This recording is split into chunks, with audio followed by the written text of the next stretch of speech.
আপনি যা শুনতে চলেছেন তা বিস্ফোরক, চাঞ্চল্যকর, ভয়ঙ্কর। বেগম জুবাইদা রহমানের বিরুদ্ধে যে দণ্ডাদেশ ছিল যেটা সত্যিকার অর্থে গোটা জাতি অত্যন্ত উদ্বিগ্ন ছিল। দর্শক শ্রোতা, ডক্টর জুবাইদা রহমানের বিরুদ্ধে দুর্নীতির মামলা। দর্শক শ্রোতা, আপনারা জানেন যে বেগম খালেদা জিয়ার সাথে লন্ডন থেকে দীর্ঘ 16-17 বছর পর তিনি দেশে আসলেন, কিন্তু দেশে এসে এবার কঠিন বিপদে। দর্শক শ্রোতা, তাহলে কি দেশে না আসাটাই তার জন্য ঠিক ছিল? দর্শক, আজকে ভিডিওটি খুবই ইম্পর্টেন্ট ভিডিও, যার কারণে সম্পূর্ণ ভিডিওটা না টেনে দেখতে চেষ্টা করবেন। আসলে ঘটনাটা কি সেটা সম্পূর্ণ ভিডিও দেখলে বুঝতে পারবেন। তো কথা না বাড়িয়ে চলুন আমরা মূল আলোচনায় চলে যাই। ভিডিও মূল আলোচনায় চলে যাওয়ার আগে আপনার কাছে আমার ছোট করে একটু অনুরোধ, আপনার প্রত্যেক মুহূর্তের আপডেট পেতে চাইলে অবশ্যই চ্যানেলটি সাবস্ক্রাইব করে দেবেন এবং পাশে থাকা বেল আইকনটি ক্লিক করে দেবেন, তাহলে প্রত্যেক মুহূর্তের আপডেটগুলো সবার আগে পৌঁছবে আপনার কাছে। দর্শক, কথা না বাড়িয়ে চলুন আসলে ঘটনাটি তাহলে বিস্তারিত দেখে আসি। প্রথম একটি বৈঠক যেটা সত্যিকার অর্থে গোটা জাতি অত্যন্ত উদ্বিগ্ন ছিল, সেই বৈঠকটিতে তিনি আল্লাহর হুকুমে সফল হয়েছেন। আন্তরিক কৃতজ্ঞতা জানাচ্ছি প্রধান উপদেষ্টা প্রফেসর ডক্টর মোহাম্মদ ইউনূসকে, যে তিনি অত্যন্ত বিচক্ষণতার সঙ্গে এই সভাটিতে জনাব তারেক রহমানকে আমন্ত্রণ জানিয়ে একটা যে স্টেলমেট ছিল, একটা যে আপনার সব কিছু অনিশ্চিত অবস্থায় চলে গিয়েছিল, সেই অবস্থাটাকে কাটিয়ে তিনি জাতিকে এই দুই নেতা আবার সামনের দিকে আশা নিয়ে এগিয়ে যাওয়ার স্বপ্ন দেখিয়েছেন। সেই নির্বাচন ইস্যুতে জনাব তারেক রহমানের যে প্রস্তাব, যে নির্বাচন যে ঘোষণা করা হয়েছে আপনার এপ্রিলে, যেটা প্রধান উপদেষ্টা ঘোষণা করেছেন, সেটা উপযুক্ত সময় নয় বিধায় তাকে পিছিয়ে নিয়ে আসা, এবং সেই ক্ষেত্রে আমরা অত্যন্ত আনন্দের সঙ্গে, গোটা জাতি আনন্দের সঙ্গে লক্ষ্য করল যে আপনার এইটাতে প্রধান উপদেষ্টা সম্মত হয়েছেন এবং তারা ফেব্রুয়ারির মাঝামাঝি সময়ে নির্বাচনের সময়সীমা নির্ধারণ করেছেন। আমি বলবো যে জনাব তারেক রহমান সাহেব আবার প্রমাণ করলেন যে তিনি বাংলাদেশের এই রাজনৈতিক যে দলগুলো রয়েছে, সেই দলগুলোর নেতৃত্ব যারা দিচ্ছেন, তাই সেই নেতৃত্ব যারা দিচ্ছেন তাদের মধ্যে নিঃসন্দেহে রাষ্ট্রনায়কোচিত যে গুণগুলো তার মধ্যে রয়েছে, সেই গুণ তিনি প্রমাণ করেছেন। প্রথম একটি বৈঠক যেটা সত্যিকার অর্থে গোটা জাতি অত্যন্ত উদ্বিগ্ন ছিল, সেই বৈঠকটিতে তিনি আল্লাহর হুকুমে সফল হয়েছেন। আমি আমার দলের পক্ষ থেকে, আমাদের সমস্ত নেতাকর্মীদের পক্ষ থেকে জনাব তারেক রহমানকে আন্তরিক ধন্যবাদ জানাচ্ছি। সেই সঙ্গে আন্তরিক কৃতজ্ঞতা জানাচ্ছি প্রধান উপদেষ্টা প্রফেসর ডক্টর মোহাম্মদ ইউনূসকে, যে তিনি অত্যন্ত বিচক্ষণতার সঙ্গে এই সভাটিতে জনাব তারেক রহমানকে আমন্ত্রণ জানিয়ে একটা যে স্টেলমেট ছিল, একটা যে আপনার সব কিছু অনিশ্চিত অবস্থায় চলে গিয়েছিল, সেই অবস্থাটাকে কাটিয়ে তিনি জাতিকে এই দুই নেতা আবার সামনের দিকে আশা নিয়ে এগিয়ে যাওয়ার স্বপ্ন দেখিয়েছেন। এটা আমি তখনও বলেছি যে এখন যেটা প্রয়োজন হবে সেটা হচ্ছে যে আপনার সমস্ত অতীতে যে সমস্ত ছোটোখাটো আপনার একটু কথাবার্তা হয়েছে, সেগুলোকে ভুলে গিয়ে সামনের দিকে জাতীয় ঐক্যকে আরও দৃঢ় করে, এবং যেটা বলা হয়েছে আপনার সমস্যাগুলোকে সমাধান করে নিয়ে আমরা যেন অতি দ্রুত একটা নির্বাচন, যেটা বলা হয়েছে ফেব্রুয়ারির মাঝামাঝি সময়, সেই নির্বাচনে সুষ্ঠুভাবে সুন্দরভাবে যেতে পারি এবং জাতির যে আকাঙ্ক্ষা সেটা পূরণ করতে পারি, এবং এই 15 বছরের ফ্যাসিস্টদের যে ধ্বংস করা ধ্বংসস্তূপের মধ্যে যে স্ট্রাকচার, যে কাঠামো, সেই কাঠামোকে নতুন করে গণতান্ত্রিক কাঠামোতে আমরা রূপান্তরিত করতে পারি। এই বিষয়টা সবচেয়ে গুরুত্বপূর্ণ যে আমরা প্রায় 15 বছর পরে একটা গণতন্ত্রে উত্তরণের একটা আমরা সুযোগ পাচ্ছি। গণতন্ত্রের যে ট্রানজিশন টু ডেমোক্রেসি, যে কথাটা আমি বারবার বলেছি, সেটাই একটা নিশ্চিত আমরা সেই দিকে এগিয়ে যাচ্ছি।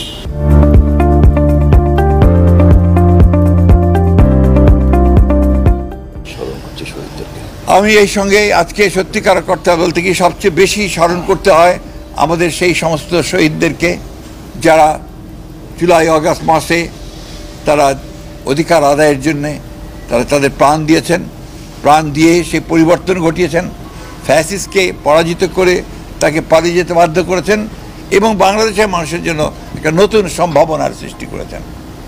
চতুর্দিকে একটা অনিশ্চয়তা ছিল এবং অনেকে অনেক কথা বলছিলেন বিভিন্নভাবে, কিন্তু আজকে এই দুই নেতা প্রমাণ করলেন যে বাংলাদেশের মানুষ এখনও প্রয়োজনের সময় ঐক্যবদ্ধ হতে পারে এবং নেতারা নেতৃত্ব দিতে পারেন এবং সেই হিসাবেই বাংলাদেশের মানুষ সামনের দিকে এগিয়ে যাবে। আমি যে কথাটা আবার বলতে চাই যে আমার সঙ্গে মিটিং শেষ হওয়ার সঙ্গে সঙ্গেই আমাদের নেতা জনাব তারেক রহমান সাহেবের সঙ্গে টেলিফোনে কথা হয়েছে। তিনি এই 15 বছরে যারা গণতন্ত্রের জন্য সংগ্রাম করেছে, লড়াই করেছে, বুকে রক্ত দিয়েছে, জুলাই আগস্টে যারা বুকে রক্ত দিয়েছে তাদের। তো দর্শক, আপনারা ভিডিওটি দেখলেন, ভিডিও দেখে যদি আপনার কোনো মন্তব্য থাকে তাহলে অবশ্যই কমেন্ট বক্সে আপনার মূল্যবান মন্তব্য জানিয়ে দেবেন। দর্শক, এখন আমরা পরবর্তী আরেকটা ভিডিও দেখবো যেটা দ্বারা আমরা আরও কিছু তথ্য আমরা জানতে পারবো। দর্শক, চলুন আমরা সেই ভিডিওটি বিস্তারিত দেখে আসি।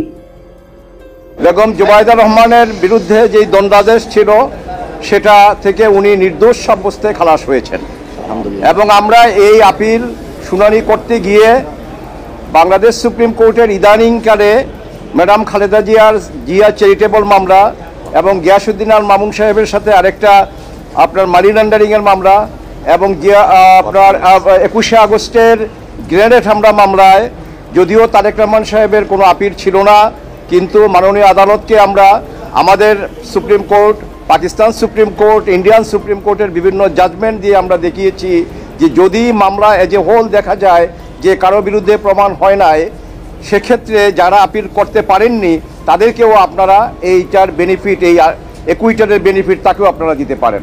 এবং সেখানে আপনারা জানেন 21শে আগস্টের মামলায় তারেক জিয়া সাহেবকে একুইটাল দেওয়া হয়েছে, অর্থাৎ নন অ্যাপিলিং একিউজ যারা তাদের সবাইকে আপনার একুইটাল দেওয়া হয়েছে। এবং জিয়া অরফেনেজ ট্রাস্ট মামলায় এবং আরেকটা মানি লন্ডারিংয়ের মামলায় যেটা গিয়াসউদ্দিন আল মামুন সাহেবের সাথে, সেখানেও তাকে নির্দোষ সাব্যস্তে মাননীয় প্রধান বিচারপতির নেতৃত্বে আমাদের ফুল বেঞ্চ অ্যাপেলেট ডিভিশনের ওনারা বলেছেন যে অন্য কনভিক্ট যিনি আপিল করতে পারেননি এই খালাস এবার এই একুইটারের ওয়ার্ডার তাদের বেলায়ও প্রযোজ্য হবে।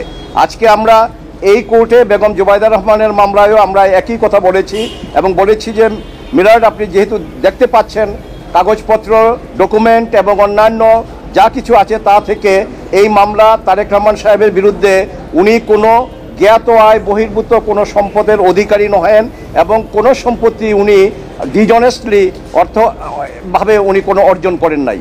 আর কাজেই আপনি যদিও উনি আপিল করতে পারেননি, আপনি এই খালাসের বেনিফিট বা এই জাজমেন্ট যাতে ওনার বেলাও প্রযোজ্য হয় আপনি সেটা করতে পারেন। এবং মাননীয় আদালত আমাদের কথা রেখেছেন, আমাদের কথা শুনেছেন এবং উনি এটা গ্রহণ করেছেন এবং জাজমেন্টে উনি অর্ডার পোর্শনে পরিষ্কারভাবে উল্লেখ করেছেন যে মিস্টার তারেক রহমান সাহেবকেও এই মামলা থেকে নির্দোষ সাব্যস্তে খালাস দেওয়া হলো।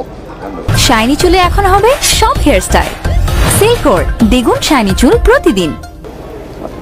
আরেকটা জিনিস যেটা হয়েছে আমি বলতে চাই সেটা হলো যে আমরা আগে এই কোর্টে আমরা একটা বলেছি এবং আগের ইন্টারভিউতেও আপনাদের কাছে এই জাতিকে আমরা একটা কথা বলেছিলাম, আমরা আইনজীবীরা এবং আমার সাথে আমার ডিফেন্স টিম অন্যান্য যারা আছেন, mister Kaiser Kamal, barrister Badruzzoda Bazal, mister Zakir Hossain Bhuiyan এবং আমাদের সিনিয়র জয়নাল আবদিন সাহেবও ছিলেন। আমরা একটা কথা বলেছি যে একটি টাকাও, একটা সম্পত্তিও কিন্তু তারেক রহমান সাহেবের বা ওনার স্ত্রীর যে মামলা আপনার সামনে আছে তার টোটাল প্রপার্টির হিসাব এখানে আছে। সেখানে বাংলাদেশের বাইরে অর্থাৎ এই 54,000 বর্গমাইলের বাংলাদেশের বাইরে তার একটা টাকা কোনো ব্যাংকে অথবা কোনো প্রপার্টি তার বিরুদ্ধে তার পাওয়া যায়নি। কাজেই ম্যাডাম খালেদা জিয়া যে কথাটা বলতেন যে বাংলাদেশের বাইরে আমার কোনো ঠিকানা নাই, আজকে এই মামলায় খালাসের মাধ্যমে এটা আবার প্রতিষ্ঠিত হলো যে বাংলাদেশ এই ম্যাডাম খালেদা জিয়া বা জিয়া পরিবারের বাংলাদেশের বাইরে। তো দর্শক, আপনার সম্পূর্ণ ভিডিও দেখলেন, সম্পূর্ণ ভিডিও দেখে যদি আপনার কোনো মন্তব্য থাকে তাহলে অবশ্যই কমেন্ট বক্সে আপনার মূল্যবান মন্তব্য জানিয়ে দেবেন। দর্শক, কথা বলতে বলতে আমরা ভিডিও শেষ পায়ে চলে এসেছি। ভিডিও শেষ করার আপনার কাছে আবার অনুরোধ করছি, আপনার প্রত্যেক মুহূর্তের আপডেট পেতে অবশ্যই চ্যানেলটি সাবস্ক্রাইব করে দেবেন এবং পাশে থাকা বেল আইকনটি ক্লিক করে দেবেন, তাহলে প্রত্যেক মুহূর্তের আপডেটগুলো সবারই পৌঁছবে আপনার কাছে। দর্শক, শেষ করে সবাই ভালো থাকবেন, সুস্থ থাকবেন, আল্লাহ হাফেজ।